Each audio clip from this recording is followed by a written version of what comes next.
ACP sir, ACP sir. কি হয়েছে পঙ্গ, তোমার পিছনে কি কেউ মরিচের গুঁড়া লাগাই দিছে নাকি? ইটস কাব্য ভাইয়ের 5 মিলিয়ন সাবস্ক্রাইবার হয়ে গেছে। এই ইটস কাব্য আবার কোন ভুয়ের মূলা? স্যার ইটস কাব্য কোনো মূল্য নাই, এ হচ্ছে বাংলাদেশি ইউটিউবার যে দুই একটা এনিমি মারতে পারলেই বলে। এনিমির কাছ থেকে কেউ জানতে পারছে যে ওর আব্বা কেডা? না স্যার, এখনো মনে হয় খোঁজ পাইনি। না না, একদমই কাজটা ঠিক করছো না তোমরা। সিআইডি হিসেবে আমাদের নৈতিক দায়িত্ব তার আব্বা খুঁজে দেওয়া। স্যার ক্যাটাঙ্কারি মারা বাদ দেন, আব্বা কেটা এটা তো তার ভাইরাল কমন ডায়লগ। যাই বলুক, তার কিন্তু 5 মিলিয়ন সাবস্ক্রাইবার হয়ে গেছে। আর আপনার ভিডিও দেখে সবাই হাসে, বিনোদন নাই, কিন্তু কেউ সাবস্ক্রাইব করে না। অভিজিৎ কিন্তু ঠিকই বলেছে, এত বিনোদন দেওয়ার পরেও কিন্তু আপনার এখনো 100কে সাবস্ক্রাইবার হলো না।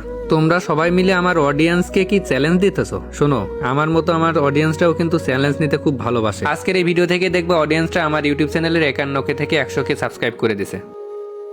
হ্যাঁ, আমরাও দেখি আপনার অডিয়েন্সের কেমন পর, আপনার অডিয়েন্স আপনাকে কেমন ভালোবাসে, 51কে থেকে 100কে সাবস্ক্রাইব করে দেয় কিনা। আরে দেবে দেবে, সবাই সাবস্ক্রাইব করে দেবে।